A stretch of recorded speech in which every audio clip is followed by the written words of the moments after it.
Интеракции со лекови, ризиците од прекумерно користење ѓумбир. Ѓумбирот, иако традиционално се користи за сила и варење, не е безбеден за секого. Здравствените состојби и одредени лекови можат да го направат неговото консумирање ризично. Кога да се избегнува ѓумбирот? Според фитотерапевтите, возрасен човек не треба да внесува повеќе од 4 грама ѓумбир дневно. Поголеми количини можат да предизвикаат печење и надуеност. Неговите активни соединенија, гингероли, имаат силни антиинфламаторни својства. Клучни групи што треба да бидат внимателни.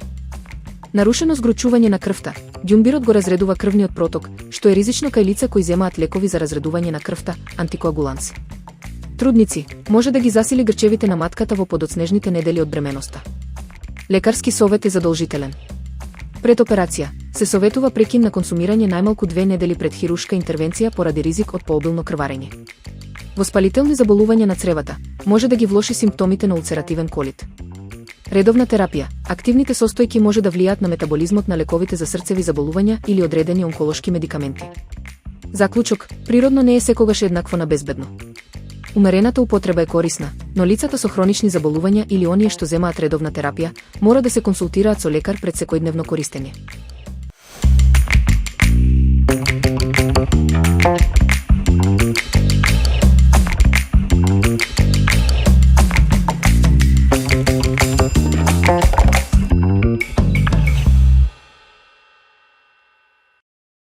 Поснен чоколаден деликатес, како да направите двослоен посен колач.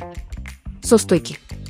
За белиот дел: бело чоколадо 150 грама, мед 1 лажица, маргарин 20 грама, брусница 70 грама. За црниот дел: црно чоколадо 150 грама, мед 1 лажица, маргарин 20 грама, печени крупно мелени лешници 75 грама. Постапка за подготовка. Подготовка на бел слој или прв слој. Искршете го чоколадото на ситни парчиња, додадете ги маргаринот и медот. Стопете ги на водена бања или во микробранова печка. Кога ќе се соединат, додадете ја брусницата и убаво измешајте. Формирање на слојот. Смесата истурете ја во претходно обложен со стреч фолија триаголен калап и израмнете ја. Подготовка на црн слој или втор слој.